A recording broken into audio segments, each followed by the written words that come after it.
Hello दोस्तों, तो क्या हाल चाल। आज का हमारा टॉपिक है जंक्शन ट्रांजिस्टर। तो इन पे जो है as a it is formula based question पूछ लिया जाता है। जैसे कि होता है एक NPN ट्रांजिस्टर, एक होता है PNP ट्रांजिस्टर। क्या NPN ट्रांजिस्टर? अब देखिए क्या होता है NPN ट्रांजिस्टर। छोटा सा बनाते हैं अपना, ये P, ये N, ये N साइड में है तो कंफ्यूज होना मत, ठीक है। इसको बोलते हैं इमीटर, इसको बोलते हैं इमीटर, तो इसको E से डिनोट कर दे रहे हैं। इसको बोलते हैं कलेक्टर, तो इसको C से डिनोट कर दे रहे हैं, ठीक है। और ठीक है, ये बीच में क्या होता है, बेस, बीच में क्या होता है, बेस, तो इसको B से डिनोट कर दे रहे हैं। कंफ्यूज मत होना, ठीक है। अब देखिए NPN ट्रांजिस्टर में क्या होता है, जो हमारा ये होता है क्या, इधर में इसका एग्जांपल बता रहे हैं, ठीक है। ये हुआ हमारा P, ये हुआ हमारा NN, दोनों NN होता है, ठीक है। अब देखिए क्या हो रहा है, इसको फॉरवर्ड बायस्ड में N और P को आप इमीटर और बेस को हमेशा फॉरवर्ड बायस में लगाएंगे, तो ये इसको निगेटिव से, ठीक है, इसको क्या है आप पॉजिटिव से, ठीक है। इसको आप फॉरवर्ड बायस में आप लगाएंगे, ठीक है, ध्यान में रखना। अब देखिए इसका इलेक्ट्रिक फील्ड किस तरफ होगा, इस तरफ होगा, ठीक है, ठीक है। अब NPN में क्या होते हैं, यहाँ इलेक्ट्रॉन होंगे, ठीक है। मान लीजिए इलेक्ट्रॉन है, N में क्या होते हैं, नंबर ऑफ इलेक्ट्रॉन ज़्यादा होते हैं, तो ये क्या होगा, क्या करेगा, इसमें कंफ्यूज मत होना। तो ये इलेक्ट्रॉन क्या करेंगे, इस तरफ मूव करेंगे, इलेक्ट्रॉन इस तरफ मूव करेंगे। क्यों करेंगे, इलेक्ट्रॉन इस तरफ क्यों मूव करेंगे,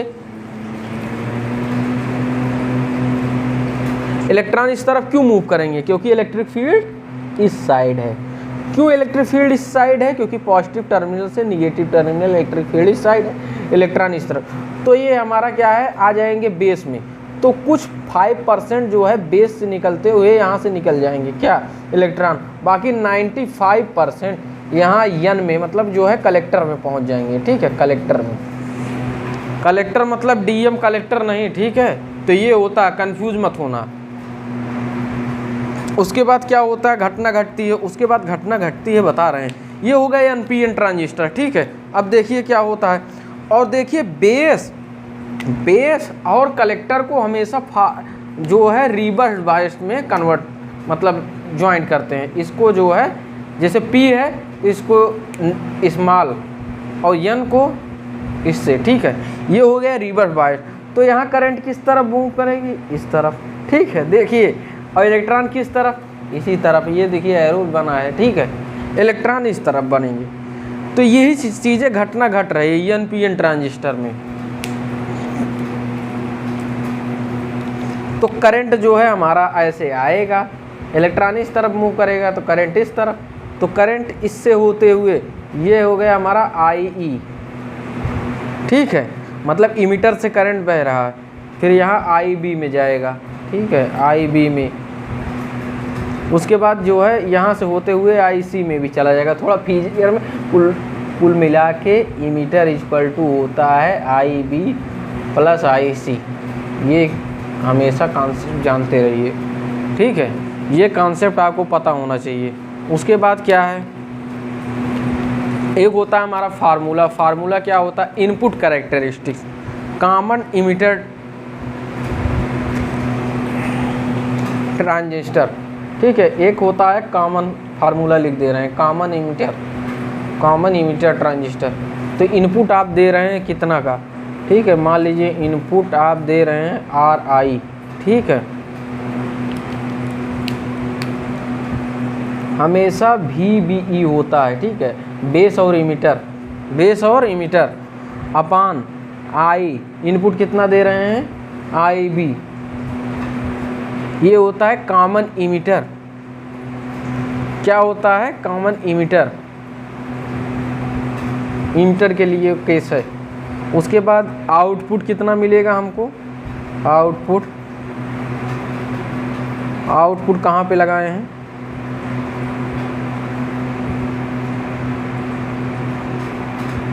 IC कलेक्टर पे आउटपुट मिलता है ना, इसीलिए IC। तो यही देखिए भी कॉमन है। इनपुट में देखिए, इनपुट में क्या है, नीचे IB है,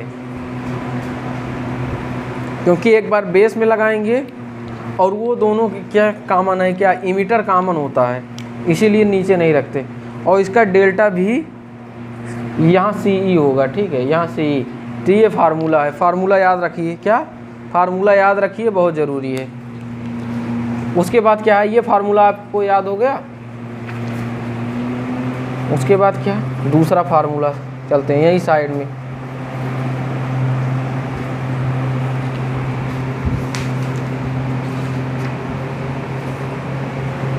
उसके बाद क्या होता है, एक फार्मूला होता है हमारा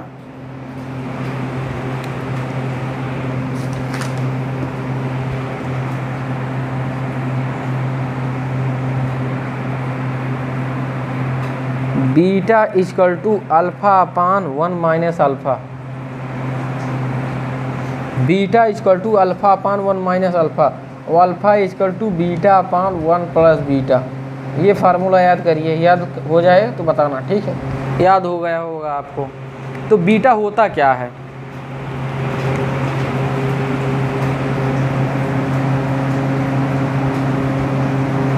बीटा होता है current of collector upon base. ये है बेस, बेस बेस।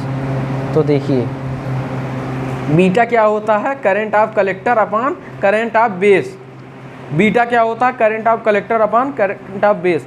अब देखिए, और अल्फ़ा इक्वल टू होता है हमारा, ब्लैक से ही लिखें, अल्फ़ा इक्वल टू होता है हमारा current of collector upon, alpha equal to क्या होता है, current of collector upon current of emitter. ये होता है हमारा अल्फ़ा। देखिए बीटा में कुछ नहीं है, कलेक्टर सब दोनों में ऊपर हो रहा है, ठीक है, कलेक्टर दोनों में ऊपर हो रहा है, कलेक्टर दोनों में ऊपर हो रहा है। और देखिए बी से बीटा, नीचे बी से बेस से डिवाइड कर लीजिए, और इसमें इमीटर याद रखिए, इमीटर से डिवाइड कर दीजिए। ये आपका जो है काम तमाम हो गया, ये फार्मूला। उसके बाद कौन सा फार्मूला है आपका, उसके बाद बता रहे हैं आपका कौन सा फार्मूला है। याद हो गया ये फार्मूला, आपको इस साइड बता दे रहे हैं, ठीक है।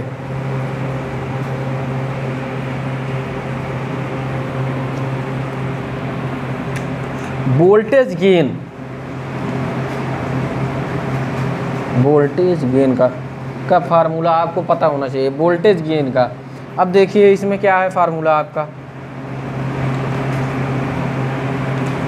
ब्लू से लिखें तभी है। ये होता है AV, ये voltage gain equal to V0 by VI, ठीक है। और V0 कितना होता है, V equal to IR, IB RB, ठीक है। ये होता है हमारा वोल्टेज गेन। अरे आपको आउटपुट में कितना मिला, अपन इनपुट में, इनपुट दे रहे हैं बेस से और आउटपुट ले रहे हैं आप कलेक्टर से, तो आपका यही काम जो है तमाम हो जाना चाहिए। अब देखिए कहाँ से हो रहा है, ये इनपुट होता है, देखिए ये इनपुट, ठीक है, IC अपान IB क्या है, बीटा। कुल मिला के बीटा इक्वल टू उससे RC बाई RB से आप मल्टीप्लाई भी कर सकते हैं।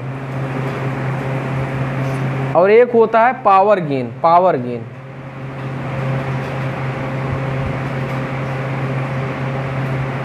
पावर गेन का फार्मूला आप याद कर लीजिए, काम हो जाएगा। बीटा इंटू AV, मतलब वोल्टेज गेन इंटू बीटा कर दीजिए, कहानी ख़त्म। तो आपका आ जाएगा बीटा स्क्वायर, ठीक है, beta square RC by RB।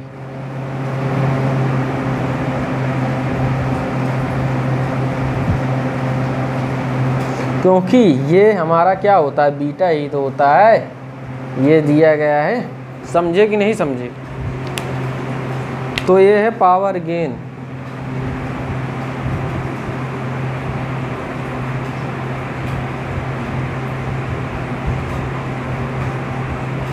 जितने फार्मूला हैं याद कर लीजिए, आपका एक क्वेश्चन जो है इसमें से फंसेगा ही फंसे, ध्यान में रख के जाना। ठीक, थैंक यू।